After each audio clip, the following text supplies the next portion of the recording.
Hey everybody, Jamie Kelly here, and you are watching the Otherworldly Fundraising channel. This is one of the videos from the 2024 online fan convention. We had a lot of fun talking to a wide range of people, actors, writers, cosplayers, you name it, about all kinds of topics. We had a great time, and we know that you're going to get a big kick out of it. The 2024 Otherworldly Fundraising season has been for MomBomb, which is a great organization helping mothers and some fathers who are in distress. It's a great charity, and we were more than happy to help them out. So if you would like to give, check out the information down below. And thank you all so very much. And now, on with the show. Hey, Paul. It's good to see you today. You too. Thanks for having me on. I'm glad I could be here. Yeah. We're here to talk to you today, and specifically with Acon, and also supporting the MomBomb's charity. And thank you for taking time to join us. And again, I've got questions, but I'm more than happy for you to run off any rails, because that's good, because I tend to run off the rails just in the course of my answers. So I'll answer whatever questions you have.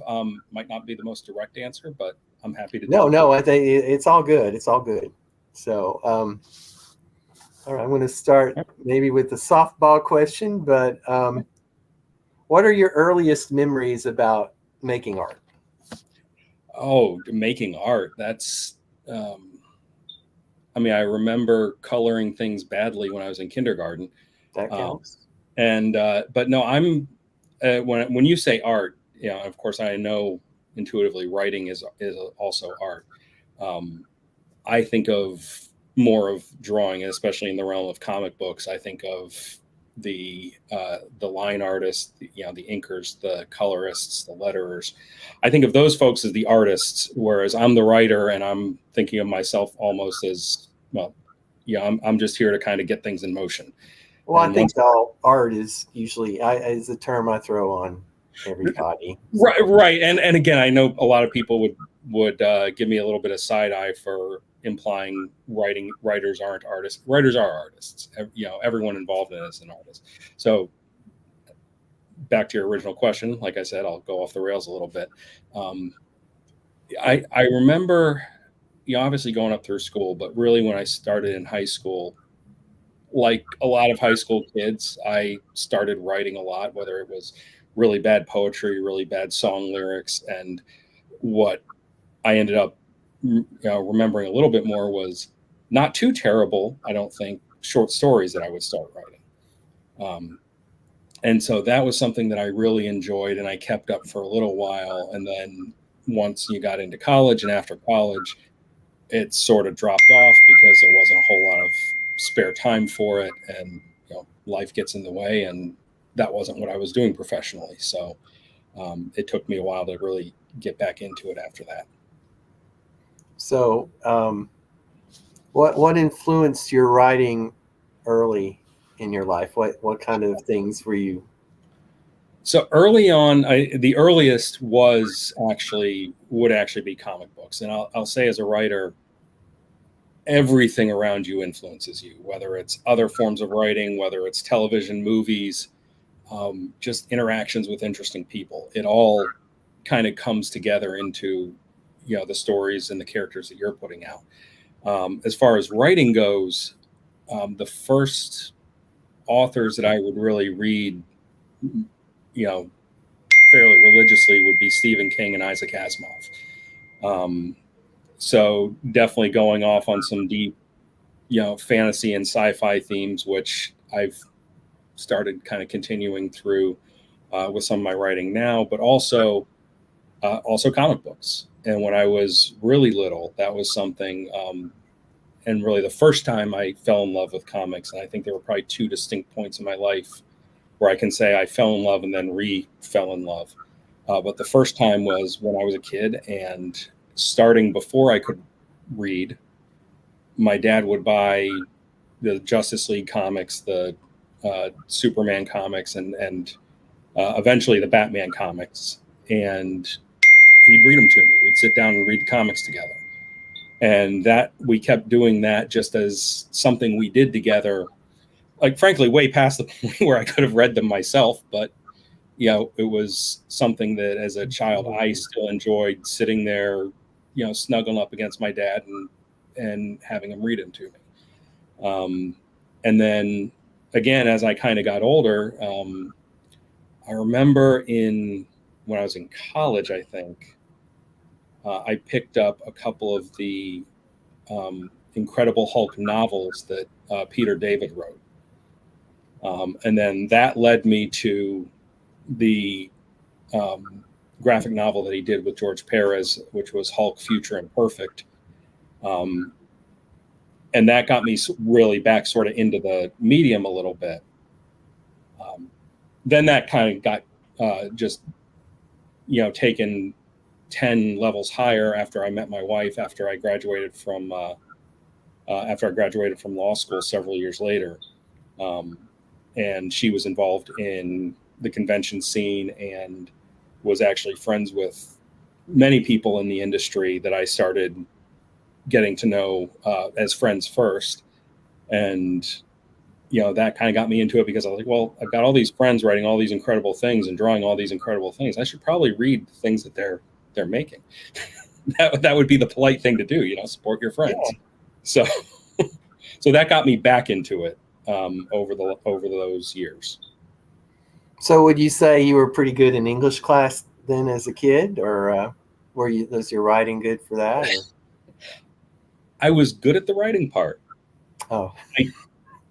I am a terribly slow reader. I always have been. And looking back on it, I think that was the result of, look, I went to school in the 90s and in the 80s. ADHD was not something that most kids were diagnosed with back then. So I'm pretty sure that my reading struggles were the result of my undiagnosed ADHD that I had my diagnosis of a few years ago. And so it was just the fact that I'd find myself reading a book, reading a novel, and I'd go 20 pages and realize I didn't remember anything that I just read. And I'd have to go back and redo it. So honestly, when I was in school, I don't remember the last novel I read as an assignment because I would just try and find any way to pass that part of the class without having to put myself through that. Especially if it was a book that didn't already interest me. But even the ones that did, it would take me 2 months to read through a full novel in my spare time. So it wasn't something that was, that part was a struggle for me. I was actually better at math class up until probably up through high school, at least. Interesting. So, looking at you and knowing that you're basically in the law profession, it's just an interesting jump to make. And I'm definitely interested. You can definitely riff on this because I would like the whole story of how you came to hop the rails like that. You're still on both tracks. So look, as lawyers turned comic book creators, there are some outstanding role models for us to look at. Oh, really? Okay. Just off the top of my head, Charles Soule, Mark Guggenheim, and Marjorie Liu are three off the top of my head. And I know I'm missing some, but these are all, obviously very well-respected, prolific comic book writers who at least were lawyers. I don't know if they kept their bar licenses since they became as successful as they are. But they all started in that realm too. I think two things about being an attorney kind of lend themselves to any kind of storytelling medium. One is you've got to know your subject. You've got to know it inside and out, front and back. And you have to kind of be an expert. And so when I'm thinking about a comic that I'm going to write, the world I'm going to create for this, I try and go, it's not just surface level. It might just, there's only so much you can put into a comic book. So maybe not everything that I've conceived will come through directly, but there is a ton of stuff that goes into it as far as how did they get to where they are? Why are we picking this starting point? where are the left turns in this world? All that sort of thing goes into it in the preparation for writing. And then there's also a large element of storytelling. Now, my background is as a litigator, so I focus on that. But for pretty much any type of lawyer, I think some part of this would apply.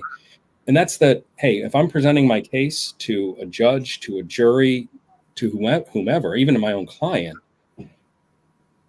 I have to know how to take what might be very boring facts and make it compelling for that particular audience. And I have to figure out how to frame it in a way that they're going to want to pay attention. Have you ever gotten to do jury service?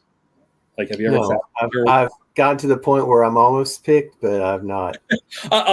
For anyone watching, I actually recommend doing it. Nobody wants to be on like a 3-week trial for sure. But if you've got one that's going to be one day, like a misdemeanor criminal trial or something pretty simple, contract dispute or something like that, because it's so fascinating to see it from that side and to see the choices that the attorneys make and the witnesses make and what they're presenting to you, especially because I do know what the kind of the rules are. I got picked surprisingly for a criminal jury several years ago on a misdemeanor case. It was a 1-day trial and was one of the most fascinating things I've ever done. So basically, when you're telling stories, it's like I wouldn't put it so crassly, but you're really trying to convince your readers of the world they're in and convince them of the stories and convince them of the virtues and vices involved. You're really, it's not just for you sharing. It's just like you're definitely laying out a case. It's like your stuff really. Yeah, in a large way, of course, the word believable in the context of worlds with superheroes doesn't really mean what it means in everyday conversation. But anytime I'm writing, you want the reader to get kind of absorbed in it, to get lost in this world that you're building. And, I don't know, the best things I've ever read or the best shows I've ever watched, whenever a show's over, I'm like, man, I want to see the next one. Whenever a book or a comic is done, it's like, why did you end? Why are you over? And that's kind of what you're wanting for the readers to experience, is to get so absorbed in this thing that you're writing. To kind of feel for the characters and relate to the characters, or see a character be like, oh, I know that kind of person. I can, even if that's not me, I understand how this kind of person would act in these situations. And of course, then throw them a few curveballs so that you're not just playing to whatever the expectations are. But yeah, you want them to get lost in it and to really kind of forget that they're actively participating in this activity for however long they're doing it, and just be there, be present. Kind of like the fly in the wall aspect. Yeah. A little bit. Yeah. So what was your first published piece? What was your first thing? My first published piece is just recently published. It was the first issue of Heroes and Zeros. Okay. This was the first thing I started writing back when I started writing again. And that was, if I can go off the rails a little bit with this one, people seem to find this to be an interesting approach to it. Writing comics is sort of my midlife crisis. When it was back in about 2017, I had some ideas kind of bouncing around in my head for a little bit about, oh, this could be a cool story, that could be a cool story. And I was like, I'm turning 40 this year, and I do a lot of things, but I don't really do anything that's just for me. And I tried to think of something that I could do that was just for me, that was not insanely expensive, number one, and that I could fit in around all the other things that were going on in life. And I found that it was fairly easy to find an hour a day, whether it's before I start work, because even before COVID, I was pretty much working from home most days anyway. But whether it was an hour before work, or if, I hit a little bit of downtime in the middle of the day, or sometimes if my wife was working late, whatever it happened to be, I could usually squeeze in an hour to just sit down and try and write something. And writing this first series took me quite a long time, because first of all, I didn't know what I was doing. I had absolutely no idea when I started. I had to go and do a little bit of research and find some online tutorials from a few creators before I even knew how to format a script. But then, I kept doing it, and even when I would hit a wall in the story, it was something I couldn't let go. I just had to come back, and I had to figure out a way around it and a way to fit the puzzle together. But I didn't tell anybody I was doing it. So I basically wrote a 6-issue comic series in secret before I told anybody about it. And part of the reason for that was I wanted to make sure I was going to finish it. I had this planned out as a 6-issue mini series, and it got condensed into 3 double-sized issues, basically. When it's all said and done, the 3-issue arc of Heroes and Zeros is going to be somewhere around 150 pages long. But I wanted to finish. I wanted to prove that I would do it. I wouldn't start and then kind of just forget about it and not complete the story. And then I wanted to give it my best to make sure it was the best that I could make it before I reached out to anybody else to collaborate, before I started talking to artists or editors or anybody else. And even when I did that, I reached out to folks that I met through social media. So on certain social media platforms, they'll have a portfolio day every so often. And when they do that, artists and writers will put up what they're doing, and you can sort of see a brief synopsis of their work, and you can go to their websites and check out more.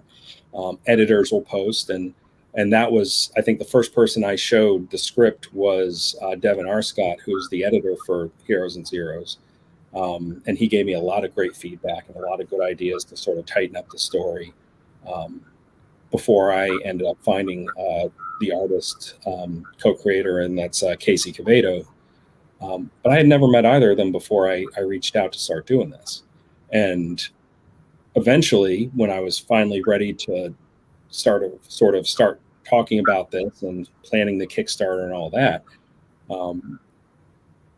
this is maybe 5-6 years after, I showed my wife.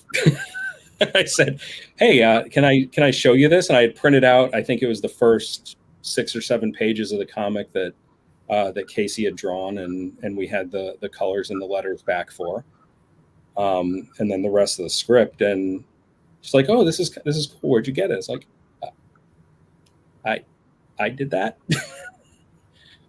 And she was just like, her jaw hit the floor, and she's like, "You wrote this in secret?" Yeah, I did. And of course, let's be honest. Putting yourself out there creatively is nerve-wracking.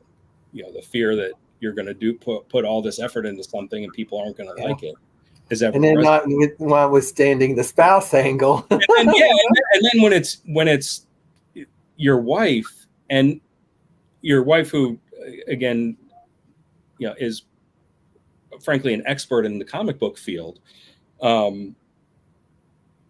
If she had looked at it like, "It's great," Yeah, I probably would have put it in a drawer and would have seen the light of day after that. Because that's a neat perspective in what you did. Actually, it wouldn't make sense for everyone, but it worked for you pretty well. It did, and that's the thing. I kind of wanted to do it and prove to myself I could do it without, kind of reaching out and relying on, some of the folks I already knew in the industry. And like, I didn't want to feel like I was trading on friendship for anything like that. So yeah, I did it at that point, and I was lucky enough that when it was time to do the Kickstarter campaign, we did have some friends who were established in the industry who were graciously willing to help us out and contribute a little bit to get that over the top. Okay, so all right, there's a question. Steph asked, do you have a favorite superhero? Yes, but it probably varies by day. Well, today. My classic answer would be the Hulk, and that goes back to the old TV show with Bill Bixby and Lou Ferrigno. Like growing up, that was the greatest thing in the world to me. And also, if you've ever felt like you just have that much anger and just want to start breaking stuff, I think you can relate to you can relate to that. Yeah. It's not a regular thing. But well, I mean, it's kind of a way you can get away with it, right? If you turn into right. I can't do that, but if I was the Hulk, I could. Exactly. So that's so that would be. But you see a picture of Daredevil on the wall behind me. Daredevil's always been kind of one of my favorites, and even more so once I started going to law school and had that connection with the character. Which is strange that I mentioned those two Marvel characters because I read almost exclusively DC Comics growing up. But it was from those TV shows and from a couple of other things that I had picked up or watched or read here and there. But the sort of the whole DC pantheon too. The Superman, Batman, Wonder Woman, the whole Justice League type of thing was sort of my vision of superheroes growing up. So tell me a little bit about your work with Acon Comics, how it came to be, and also a subset question was what it would be like, what it's like for you to handle and corral all the different types of creative people in order to get a finished project. So feel free to riff on that. All right, so I'll start with the first one, which is how did Acon Comics come to be? And this was really, it's a little bit of just, the how I think a comic book should look. And when I had talked to a few publishers and pitched to a few publishers with Heroes and Zeros when I was getting it ready, and didn't get any bites, which happens to a lot of folks. It's very tough to get noticed by a publisher if you don't already have a working relationship with them. And I had sort of prepared for that. I sort of expected that was what it was going to be like. I just wanted to take the shot at the beginning to see if maybe I could have some luck with it. But I said, well, if I'm going to do a Kickstarter, I always think the comics look better if they've got that little corner box with the logo and the issue number. And I think that just looks professional. It looks cool. And I wanted to do it. So I decided on Acon Comics because when my wife was pregnant, we weren't telling anybody the name of we'd already picked our son's name, but we weren't telling anybody the name. And so since my wife has been known as throughout the industry as the convention squirrel for quite some time, you'll see her skittering around the conventions and, often seems like she's three places at once.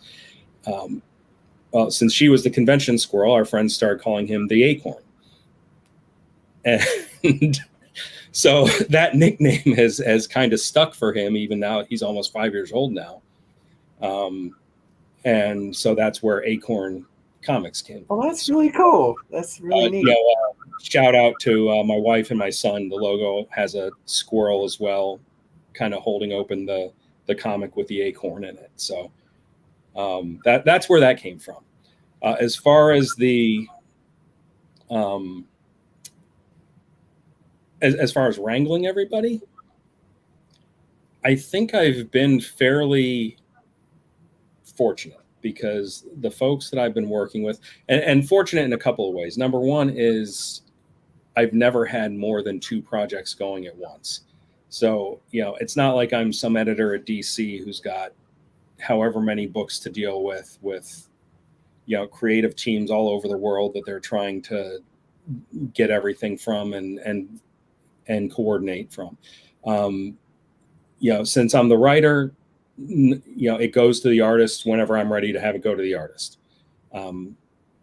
I've worked with some incredibly professional teams, and that's one of the places where I've been most fortunate is just the folks that I've gotten to work with have been absolutely wonderful professionals. And so it's never been an issue. And we've been able to have some pretty clear communication because, again, this is not a full-time, 40, 50, 60 hour a week job for any of us. This is something we all do for the passion. It's something we do because we love doing it.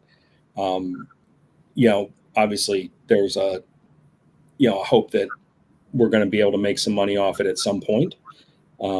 Nobody's working for free. But it's not, this is not how any of us are supporting our families for sure.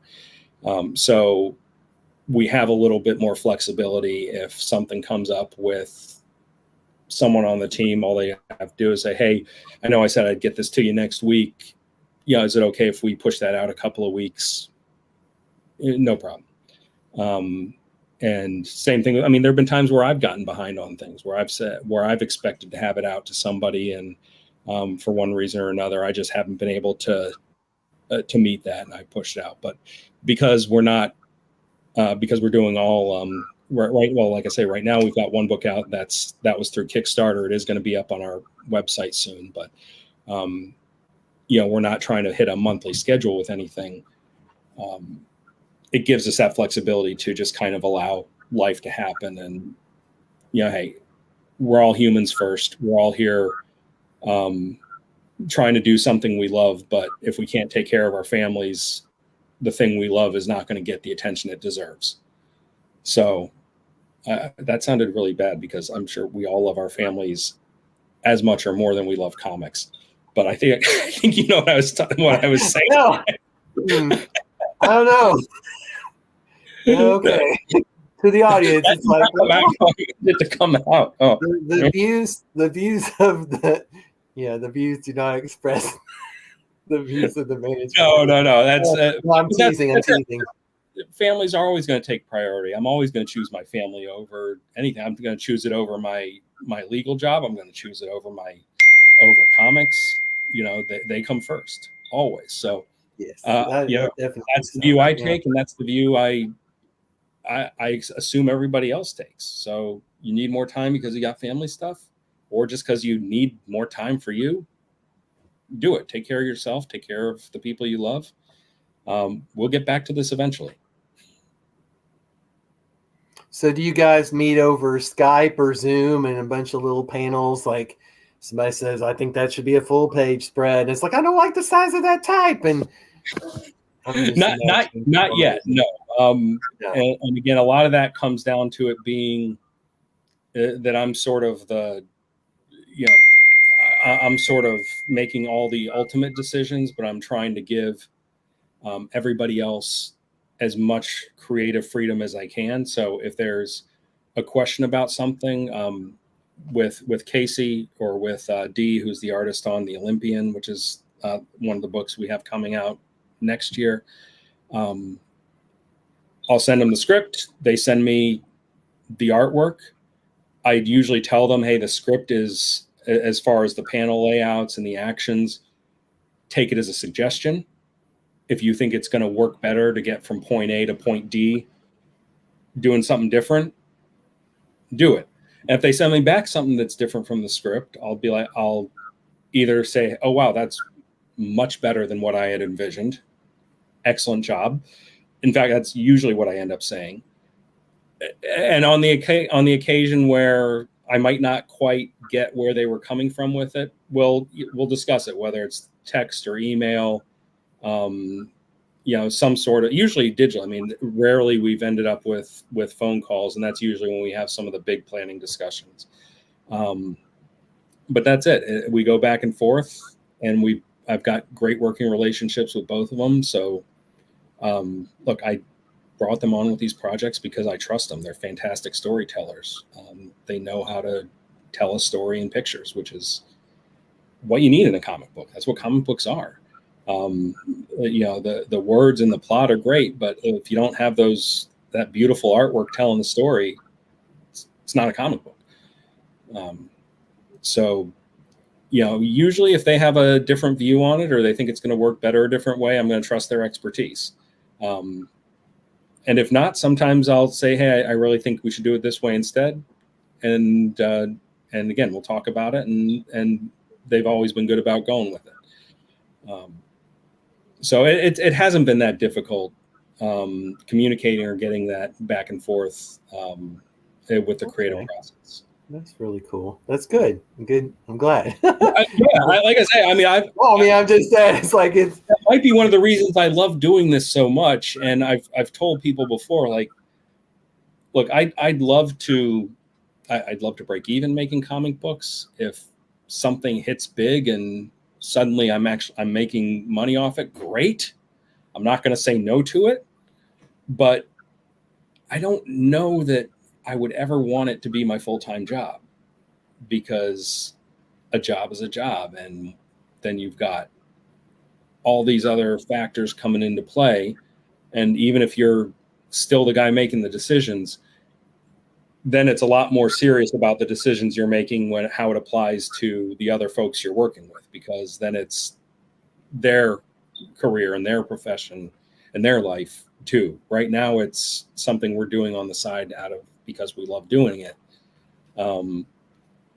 And whether there's ever money in it or not, I kind of hope that that's how it stays, that we're just doing the things we love because we love it. And if the money comes, then the money comes, and that's wonderful. So what's your favorite part of the process of making a comic book that you have the least hand in?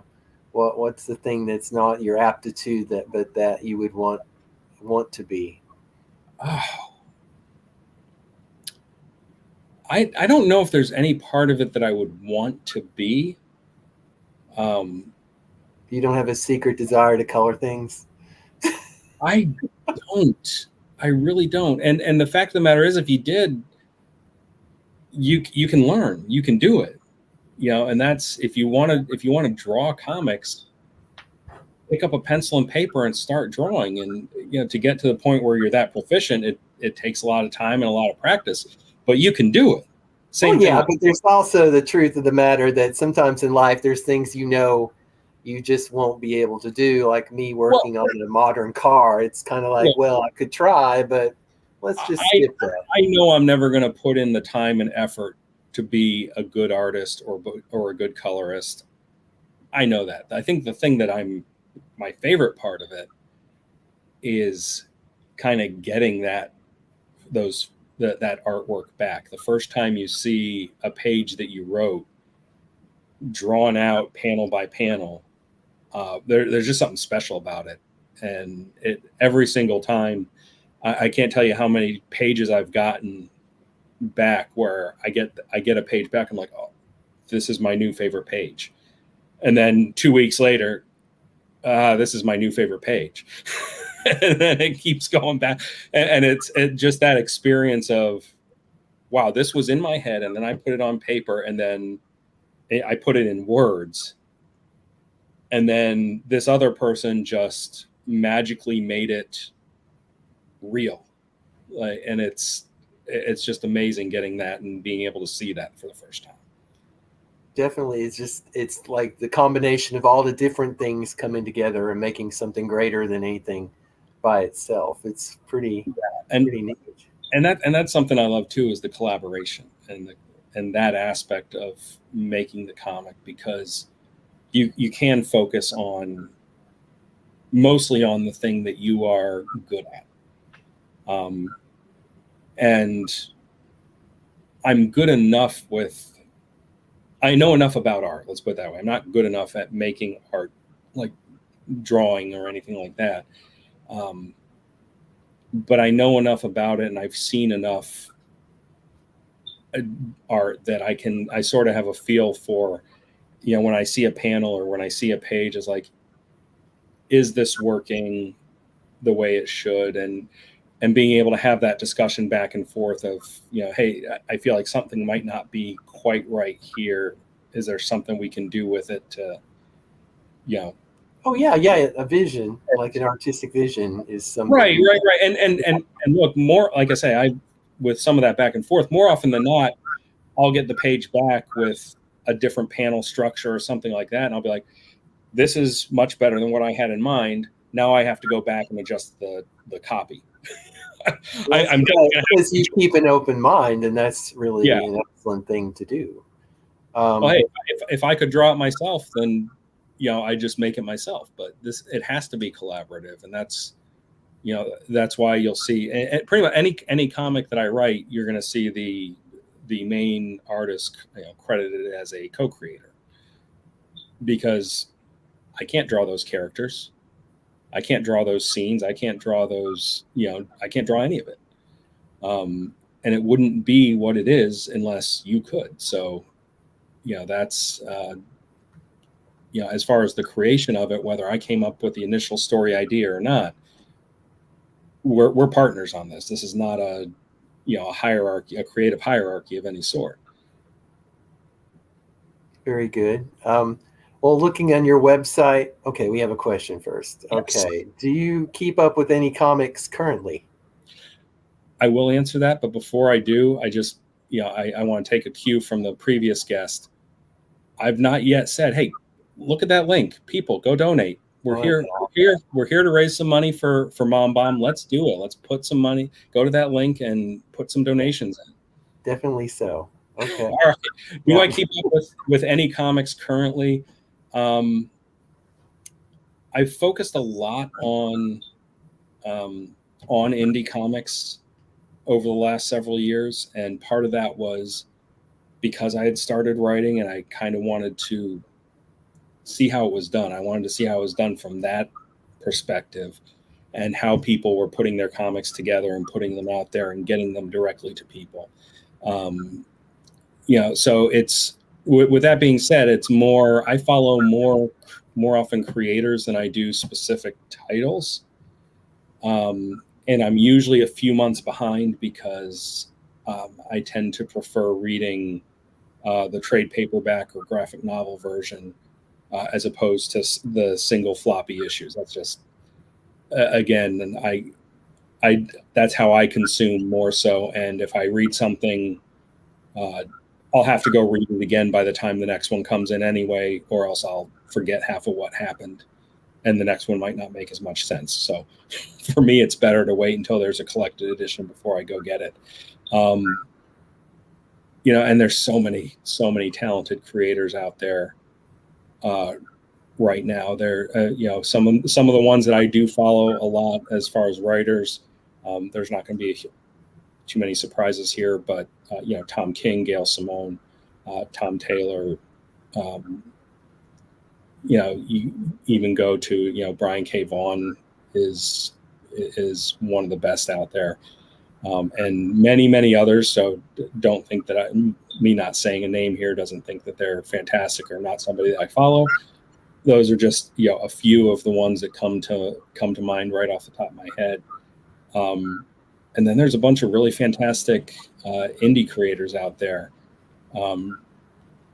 Reed Hinckley Barnes, who does the letters for Heroes and Zeros, has his own comic series that he's got that he actually puts out right now. Now he's putting out through his newsletter, and then when each chapter is done, he's doing an edition on Kickstarter. It's called Hero of Legend, which has been fantastic. One of my favorite writers right now in the indie scene is a gentleman named Damian Becton, who's done a series called Worlds Away. He's done a couple of single issues and has started to get a little bit of work with Mad Cave Studios and I think maybe one or two other publishers. And actually the editor on Heroes and Zeros, Devin R. Scott, is a phenomenal writer. And he's got a comic that's coming out next year that's a continuation of his. It's called Magni the Mighty. It's a Norse mythology It follows the sons of Thor after Ragnarok, and it's just a fantastic adventure. So he's getting the second issue of that one out next year as well. So those are some of the creators I follow. As far as the specific titles, again, right now, Tom King's Wonder Woman is one of the best books out there, and the Uncanny X-Men that Gail Simone is writing is just absolutely brilliant, and pretty much anything Tom or Gail have ever written has been brilliant. So no shockers there, but those are some great suggestions if you're looking for anything. Very cool. Looks like we're at 1,060 for all right total so far for the weekend, and that's awesome. We can keep it up. Thank you for your keep it going. Keep it going. Look at that link down there. So going back to you talking about the trades, it's like, is that any reason why Heroes and Zeros, are you going to put it out almost as one trade first, or are you going to let the issues go? No, so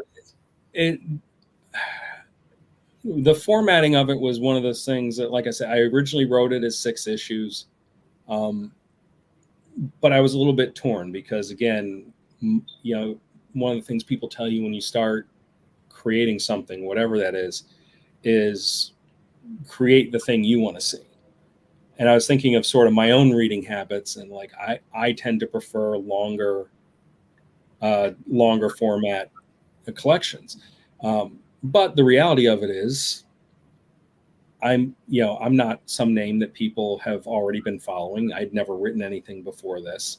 The cost of putting together a book like that, even from the pre-press standpoint of making sure everybody else on the creative team gets paid for the work they're doing, not to mention how much it would cost to actually print the book, was a little bit ambitious, and I didn't want to put all my eggs in that basket as far as, assuming that we could get the full 150 pages out there as one edition with no other, no history of creating anything from me.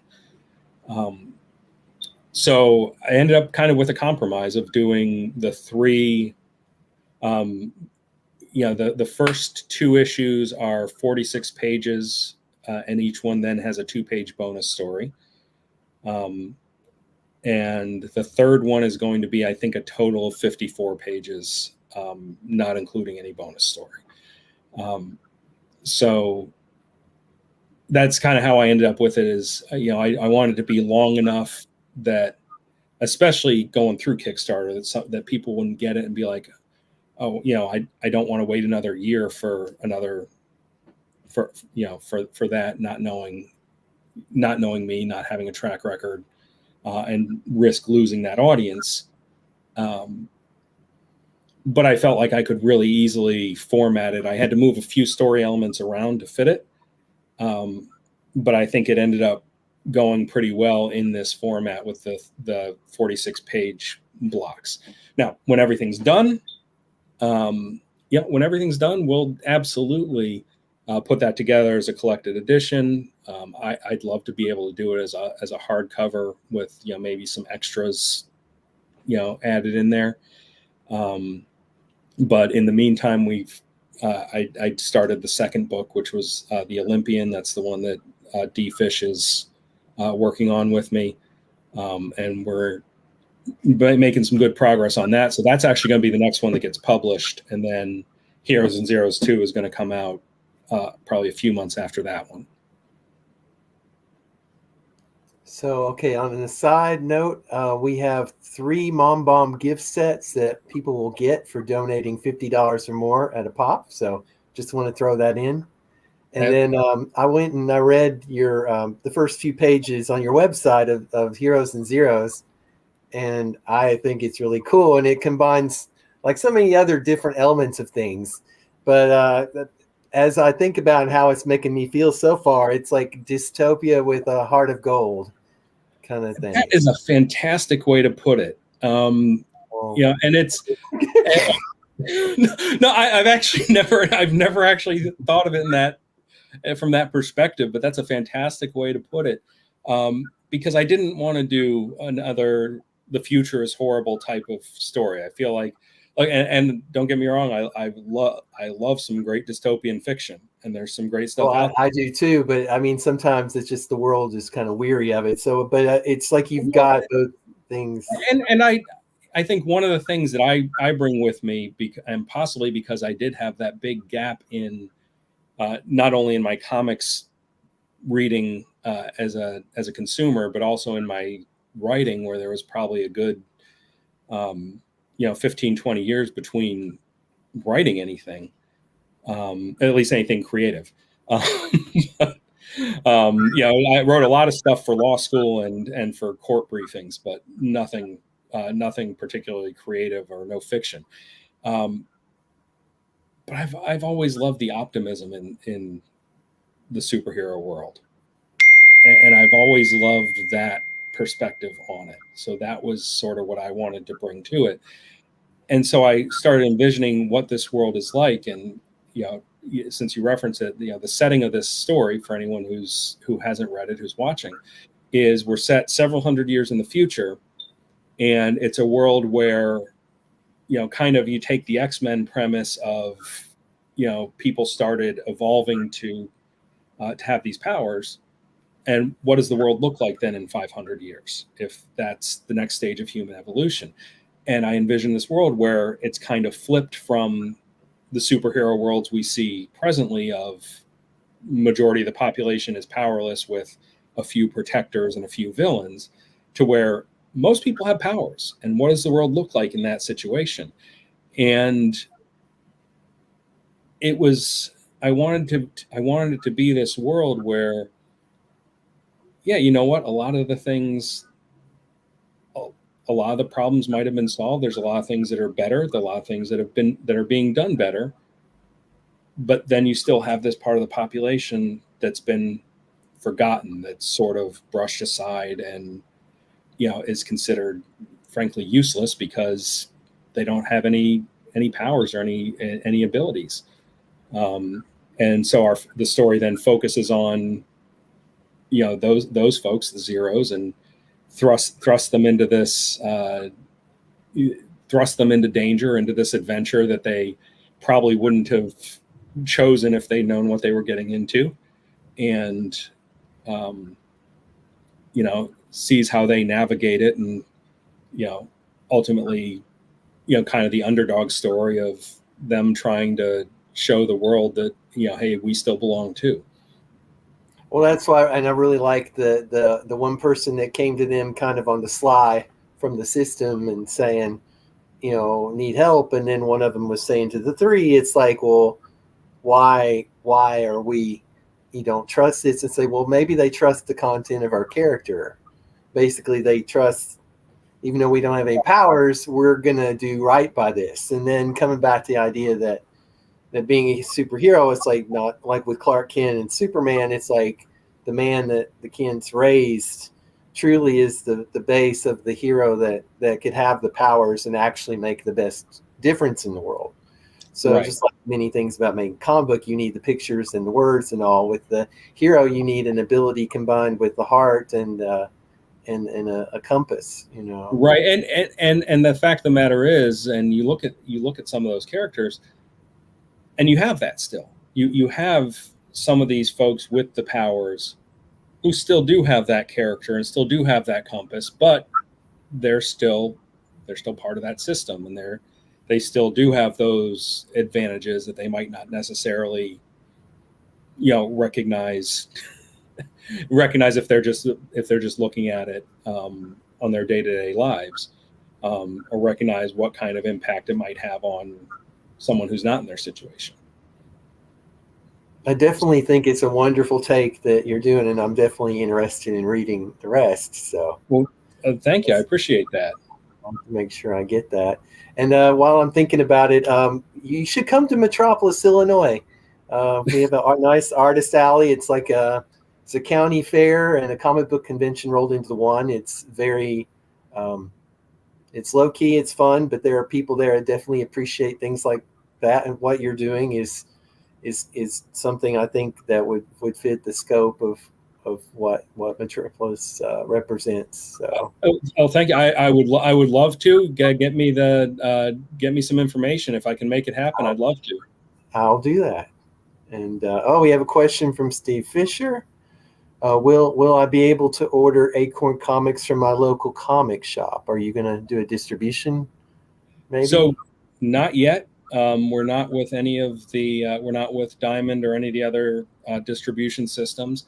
If any individual comic shops, and that's on me. I've been slacking a little bit on that because I have not been able to reach out to comic shops directly to gauge interest.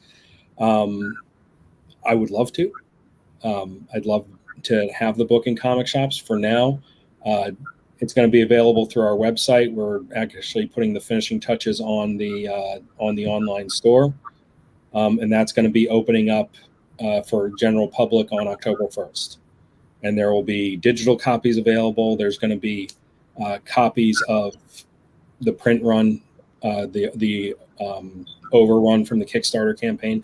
And that's part of the reason I haven't done anything yet, is I wanted to make sure that everybody who supported the Kickstarter campaign got their rewards first, and before we opened it up to the general public. So that's going to be, it's acorncomics.com. That's where you're going to be able to find it. One of the things I was going to ask, where people can find you, your Instagram too. So, starting on October 1st, the web store will be open to the general public, and you can get whatever copies are left. And I will say, I alluded to it before, one of the things that blew my mind a little bit doing this is that a first-time writer, self-publishing through this company that I created, and we were able to do as a Kickstarter stretch goal, bonus story written by Gail Simone. So we've got a 2-page Gail Simone story in the back of these Kickstarter comics that you can only get in the printed Kickstarter comics. That was exclusively for the Kickstarter. So once those are gone, we're going to have more print copies, just not including the bonus story for the standard edition. Well, that was just dovetails into one of the questions I had. So far doing this, who have you gotten to meet in the industry or whomever that's been a story that you'd want to share, like someone really cool? So I'm gonna be kind of careful about that, because, and I alluded to before, because most of the people I know in the industry are people I've met as friends first, before I even started doing this. Well, okay, people that you met through the course of putting Acorn together and getting that done. Right, and that's, and I think I probably haven't said that well. Most of the people I know in the industry, I've known since before I even started writing Heroes and Zeros, before I even conceived of Acon Comics. And they're people that, again, because my wife has known most of these folks for so long, and I met her, we just passed our 15th anniversary of our first date.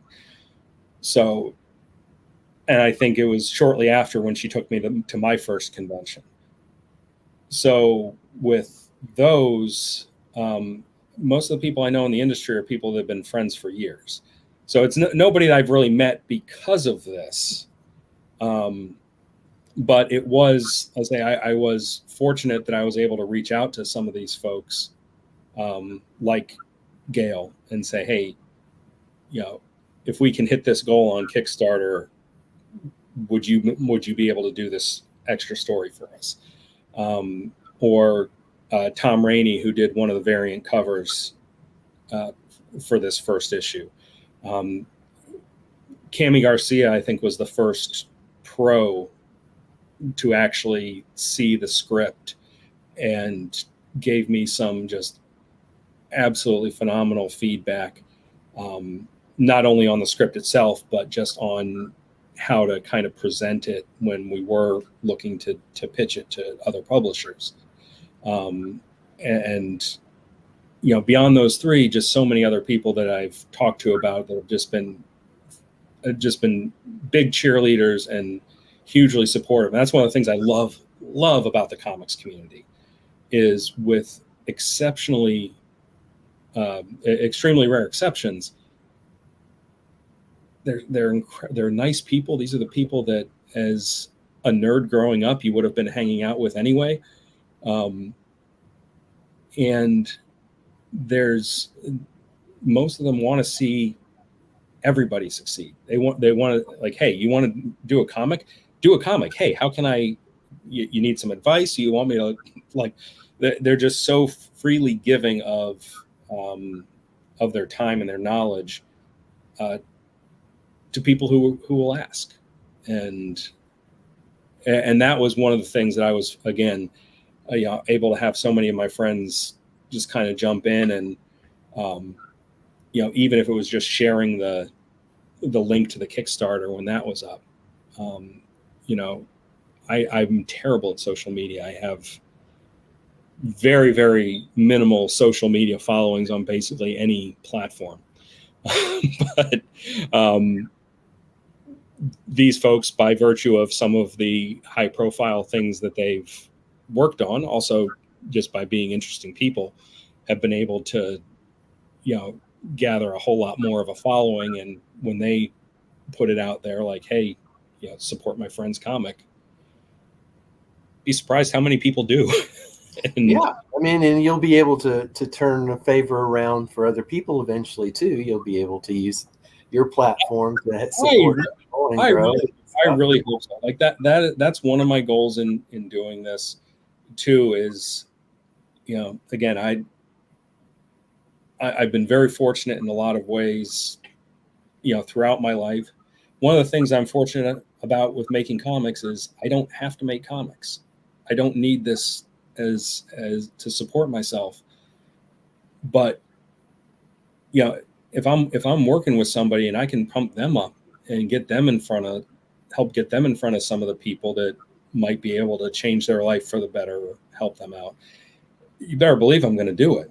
And frankly, even if it's not someone I'm working with, even if it's just somebody I know who's an incredibly talented artist or writer, or somebody that I've come to know through the comics community and social media, if there's anything I can do at all to help them get where they want to be, I'm here for it.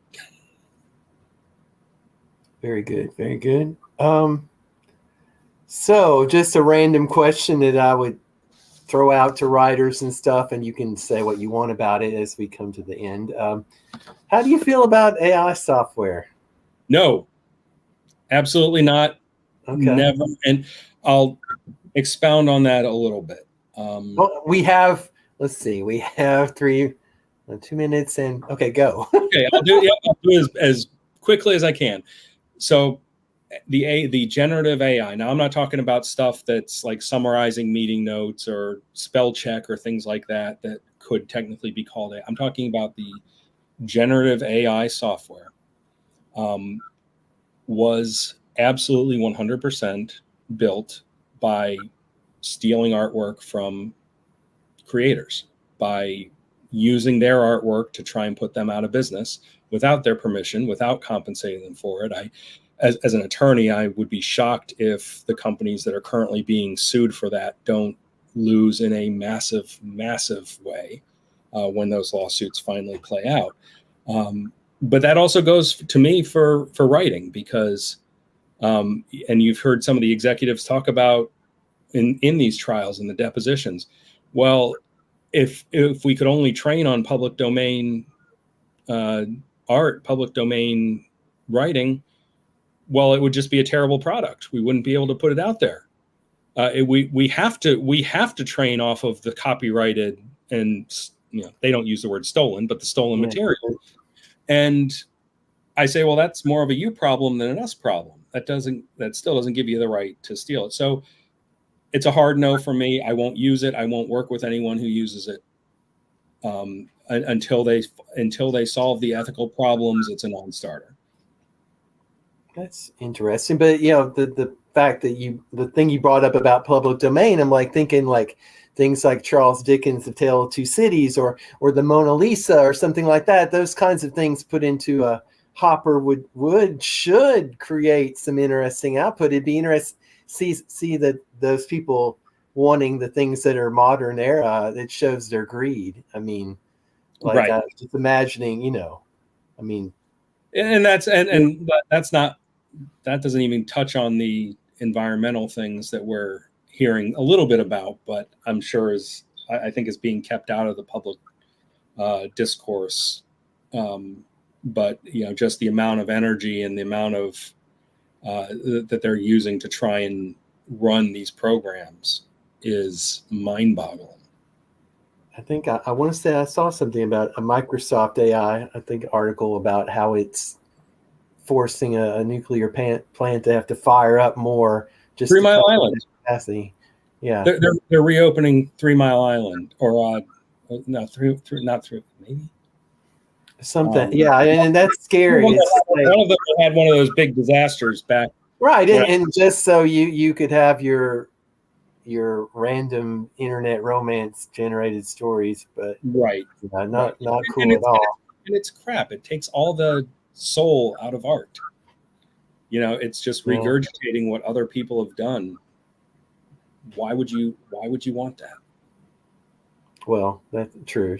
I tend to do art that's derivative, or it's older things, but my filter is me. So yeah, I mean, but it's still your take on different things. You know, it's not, you know, just, you know, telling a machine to do, you know, if you're telling the machine to do it, it's no different than going up to an artist at a convention and commissioning a drawing, you know? True. Okay. Well, I could go on and we'll have to talk more later, but, because I think we'd have a lot to say, but our time here is at end, and thank you so much. It means a lot to us that you would join in and give us content and then support MomBombs. And I'm excited to be here. For those of you still watching, please donate. Donate to the MomBomb at the link below. And then finding Acorn Studios, you're on Instagram. Are you on Twitter or Facebook? AconComics.com. It's Acon Comics on Facebook, Instagram, and Threads. I'm not even going to give the Twitter handle because I'm trying to use that as little as I can these days. Okay, fair enough. You've got 3 other things people can use anyway. Right. You can find me, and it's all on the website as well. So the best place is go to acorncomics.com. Everything you want is going to be there. All right. Well, again, thank you for your time, and definitely we'll be in touch, and have a good afternoon. Thank you so much. Great to be here. I appreciate it. Hey everybody, Jamie Kelly here. Hope you enjoyed the video. If you did, be sure to like it, share it, comment on the video, and subscribe to the channel if you've not already. And be sure to check out all of the videos in the 2024 online fan convention for Otherworldly Fundraising. And be sure to check out MomBombs and support them. If you can, check out the links in the description for all the relevant information. Thank you so much. And again, this is Jamie Kelly with EAP Society and Jack Life YouTube channels. And we hope to see you back here at Otherworldly Fundraising real soon. Take care, everybody. Bye.